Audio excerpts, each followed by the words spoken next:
Semangat, semangat. Alhamdulillah. Semangat. Oke. Puji Tuhan. Cuma bisa tidur menyamping. Iya, nggak apa-apa. Nanti dibantu dulu, bantu dulu. Tunggu dulu, Semangat, buka aja dulu Pak. nih, blanket tutup aja. Semangat, semangat. Bantu angkat dari samping aja. Sini, jangan, kamu dari sini. Padan pegang talinya. Yesus, semangat, semangat, Pak. Ya. Semangat, Oke, semangat. Mary. Ya. Oh, Tuhan. Aman, aman, aman. Evakuasi kami berhasil melaksanakan evakuasi 2 orang korban yang mengalami trouble di Pos 6 Gunung Gandang Dewata. Kami menerima informasi hasil koordinasi dari Bapak Kepala Pelaksana BPBD Kabupaten Mamasa. Kami menerima informasi 4 hari yang lalu bahwa terdapat 2 pendaki yang mengalami trouble di Pos 6 Gunung Gandang Dewata. Dan pada saat itu kami menggerakkan 1 tim dari Basarnas untuk melaksanakan evakuasi. Dan setelah 3 hari pelaksanaan proses evakuasi baru kita berhasil untuk mengevakuasi sampai ke posko gabungan, karena ada beberapa kendala. Salah satunya adalah faktor kondisi cuaca, di mana sementara proses evakuasi terdapat jalan yang licin, kemudian curah hujan yang tinggi, dan jalan yang kita lalui kita melintasi sungai yang debit airnya lumayan tinggi sehingga menghambat proses evakuasi. Di samping itu kondisi fisik korban juga yang relatif menurun, tidak bisa berjalan sehingga memperlambat proses evakuasi sampai 3 hari kita laksanakan untuk evakuasi. Mungkin ada informasi Pak, apa sih kira-kira penyebab sehingga pendaki ini mengalami trouble di perjalanan? Iya, pendaki ini mengalami trouble akibat riwayat penyakit hemoroid atau biasa kita sebut dengan wasir. Namun kondisinya sudah masuk ke stadium 4 sehingga menyulitkan survivor untuk bisa berjalan, sehingga mereka stay di pos 5 dan berjalan sedikit-sedikit ke pos 5, dan kita bertemu di pos 5 dengan teman-teman tim rescue gabungan dari BPBD, TNI, Basarnas, dan teman-teman KPA. Ada beberapa personil yang dikerahkan untuk melakukan evakuasi terhadap 2 korban ini, Pak? Iya, untuk total personil keseluruhan kita kurang lebih ada 60 personil yang terlibat dalam kegiatan evakuasi ini dari berbagai instansi, lembaga, dan mahasiswa, termasuk bantuan dari teman-teman SAR Unhas dan SAR WNM dari Makassar.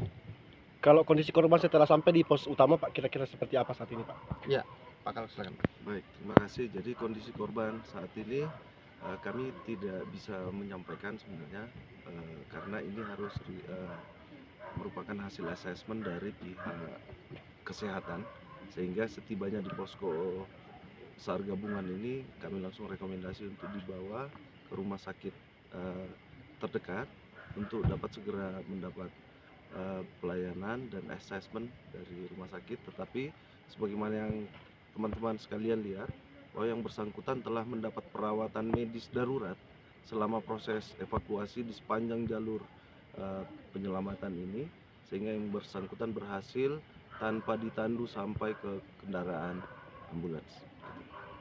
Ya, jadi korban sendiri ini berjalan kaki ke posko. Ya, dalam jalur evakuasi ini ada beberapa kali yang bersangkutan itu harus dibantu ditandu, dan ketika diberikan lagi bantuan medis darurat di sepanjang proses perjalanannya, dia mampu lagi berjalan dengan sendiri, dan terakhir beberapa ratus meter sebelum masuk ke pos utama ini, yang bersangkutan mampu berjalan kaki sendiri, meskipun memang seperti kita lihat dia hanya mampu berjalan secara lambat. Kalau Iya, jadi kita melibatkan teman-teman dari kesehatan Kodim yang naik ke atas untuk proses evakuasi, dan langsung dilaksanakan penanganan medis di atas. Jadi kalau teman-teman lihat tadi dalam proses perjalanan evakuasi itu, korban sudah diinfus dan sudah diberikan obat anti nyeri oleh tim medis yang naik ke atas. Jadi semua kita komplit di atas untuk proses evakuasi, bukan hanya dari Basarnas, BPBD, dari BKSDA, namun tim medis juga ikut karena riwayat penyakit yang dialami oleh 2 orang survivor ini. Dengan ditemukannya korban, Pak, apakah proses evakuasi ini dihentikan sampai saat ini juga atau seperti apa? Iya, dengan berhasilnya kita evakuasi 2 orang korban ini, kita serahkan ke petugas medis, maka operasi pencarian sudah kita nyatakan selesai. Jadi kita akan laksanakan briefing, evaluasi pelaksanaan kegiatan evakuasi dari hari pertama sampai hari keempat ini, dan kita akan tutup hari ini. Jadi korban dirawat di rumah sakit ya, Pak? Saat ini. Iya. Makasih, Pak. Terima kasih, Pak. Pasien atas nama inisial T datang tadi sekitar pukul 10 kurang lebih ya, lewat ya, hampir jam 11. Beruntungnya penanganan pre-hospital atau sebelum masuk hospital itu bagus. Jadi pasien masuk dengan tanda vital yang baik, tekanan darah bagus, nadi bagus, pernapasan dan suhu juga baik, serta saturasi kecukupan oksigen dalam darah itu bagus. Jadi kami di rumah sakit untuk penanganan awal tidak terlalu banyak tindakan, hanya untuk yang kami lakukan tadi itu pertama kita dari pakaiannya kan basah, jadi takutnya hipotermi, itu yang paling prioritas.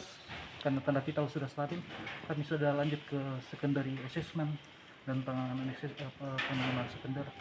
Jadi tadi untuk kondisinya memang ada kondisi medis yang bukan kondisi karena kecelakaan atau apa, tapi memang ada kondisi medis yang memberatkan kondisi pasien pada saat melakukan aktivitas pendakian.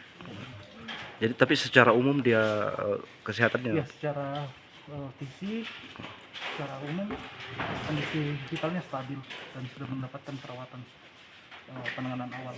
Rencananya mungkin masih akan membutuhkan perawatan lanjutan sebelum mendiskusikan dengan pasien dan keluarga untuk saran-saran penanganan selanjutnya untuk kondisi medis yang diderita oleh pasien. Apakah kemungkinan akan dirujuk atau seperti apa?